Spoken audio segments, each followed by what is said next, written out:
तुम्हाला मोदी सरकारचं काम आवडतं का काँग्रेस सरकारचं काम? मला मोदी सरकारच हवं. म्हणजे ते हिंदू धर्माचे वचन पाळायला लागल्यात.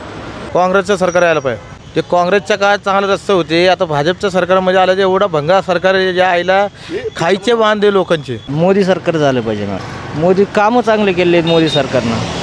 शेतकऱ्यांना भाव नाही आहे, धान्याला भाव नाही आहे, त्याच्यामुळे BJPवर जनता नाराज आहे असं मला वाटतं 100%. गोरगरिबासाठी नरेंद्र मोदी एक नंबर माणूस आहे. तर मोदीच येतील. मागची 50-60 वर्ष बघा काँग्रेसची होती, काही एवढं खास डेव्हलप वाटत नव्हतं. चालूमध्ये बघा तुम्ही 10 वर्षातच बरंच काही चेंजेस वाटतं तुम्हाला. पंतप्रधान म्हणून तर नरेंद्र मोदी साहेब पाहिजे बस. कारण मोदी साहेबांनी काम जसे केलेत ना त्या बाबतीत मग मोदी साहेबच पाहिजे बस. कसं असतं माहिती आहे का की सरकार ज्यावेळेस वरती जे असेल ना ते जर खाली असेल तर देश राज्याची पण प्रगती होईल. बाप वेगळा, पोरगा वेगळा पक्षामध्ये, पोरगाचा पक्ष वेगळा, मग ते बाप काय म्हणतो नको खर्च करायला, बरोबर ना, खर्च करायला नको, वाया जाईल, ह्याचं नाव मोठं होईल, असा प्रॉब्लेम आहे. Narendra Modi but obvious. आत्तापर्यंत जे त्यांनी 10 वर्षात कार्यकर्ते केलेलं आहे, अपेक्षापेक्षा जास्त केलेलं आहे.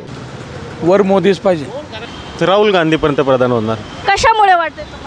कारण की यांनी जे जुमलेबाजी केलेली, महागाई वाढलेली, बेरोजगारी झालेली, 10 वर्षात कोणतंही काम केलेलं नाही आहे. फक्त धार्मिक विषयामध्ये हात घालणं, धार्मिक लोकांना, धार्मिक भावनांमध्ये लोकांना गुंतवणं एवढंच चालू आहे. आणि 400 पार कशासाठी लागते? जर तुमचं जर 300मध्येच जर सरकार येत असेल तर तुम्हाला 400 पार कशासाठी लागते? तुम्हाला संविधान बदलायचं आहे का? तुम्हाला 400 पार लागतं आहे कशासाठी?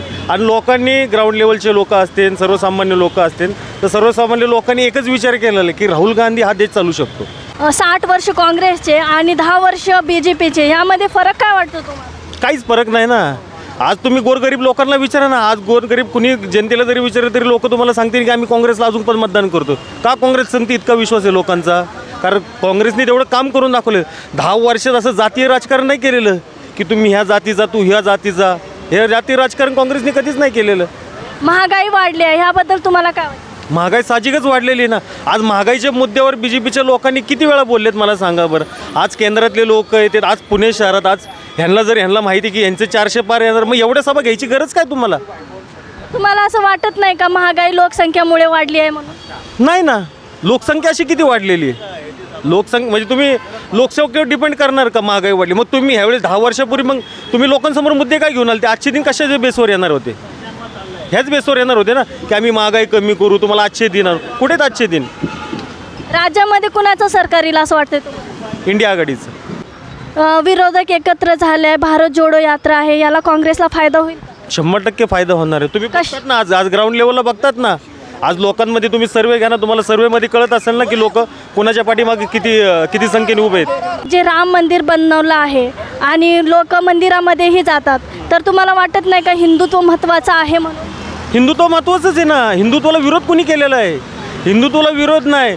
पण तुम्ही जर अर्धवट मंदिर, तर तुम्ही जर 4 शंकराचार्यांना जर सोडून तुम्ही जर इलेक्शनच्या तोंडावर जर तुम्ही राम मंदिराचं उद्घाटन करत असलं तर हिंदुत्व नाही ना. आम्ही हिंदुत्वाला मानतो ना. काँग्रेसवाल्यांनी कधी हिंदुत्वाला विरोध केलेला आहे? आता राम मंदिर, 370 कलम आणि महिलांना आरक्षण यासारखे मुद्दे मोदींना फायदेशीर ठरतात का?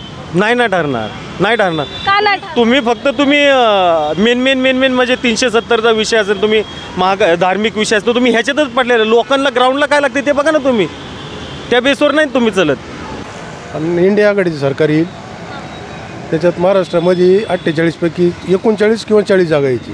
38-40 फरक खूप वाटला. म्हणजे मोदी सरकार जो काम जे फास्ट चालू आहे, म्हणजे जो ट्रक पकडला आहे, काँग्रेसने 60 वर्षात काही केलेलं नव्हतं.